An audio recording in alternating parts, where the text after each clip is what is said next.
Live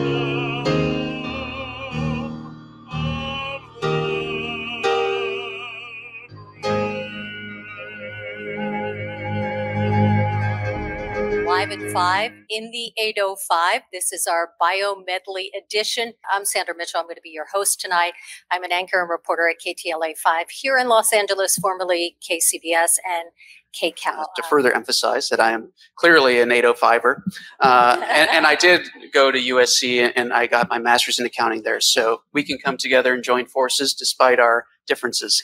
In my role at Deloitte, I help really lead our response to not only California's climate legislation, but helping companies think through the SEC's climate disclosure rule, as well as the European Union's corporate sustainability reporting directive, but then helping sort of navigate all of the different complexities associated with capturing those emissions, identifying the risks. I did fall in love with the Ventura beaches and longboarding at Mondo's in Ventura. So I really never left 30 years later. So I just love the area. And I eventually transitioned out of the Navy, started a family, and went to Amgen. Was there for 25 years. It was amazing to work there. Also, while I was there, did my MBA at UCLA. Go Bruins. It's been a phenomenal career in biotech and biotechnology. Use that to advance my career and do many different things. And eventually, went to Arcutis, which was a startup. And that was in medical dermatology, several products there. And then now on to Accelerin. All right, let's go to Rita in Washington, D.C. Thanks for having me. I started out my career, after college graduation, I moved to Washington.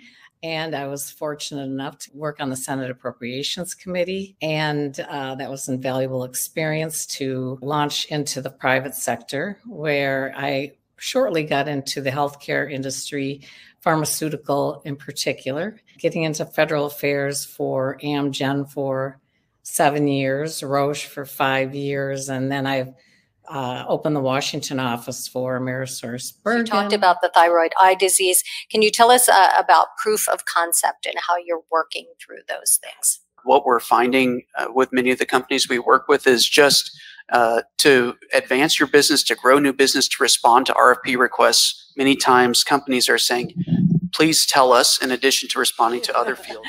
All right, let's go to Rita in Washington, D.C. And Rita, for her perspective on the national stage, we're several years into Obamacare now. Just wondering, Rita, are we seeing the benefits of Obamacare in the biotech industry? Are people able to get access to some of the innovations that we're experiencing? Yeah, great question. Obamacare, or as it's known, the Affordable Care Act, ACA, passed in 2010, definitely expanded access to insurance coverage. And, any time you expand people's availability to have insurance coverage, they're going to tend to be more adherent to their medications. So that was a good thing.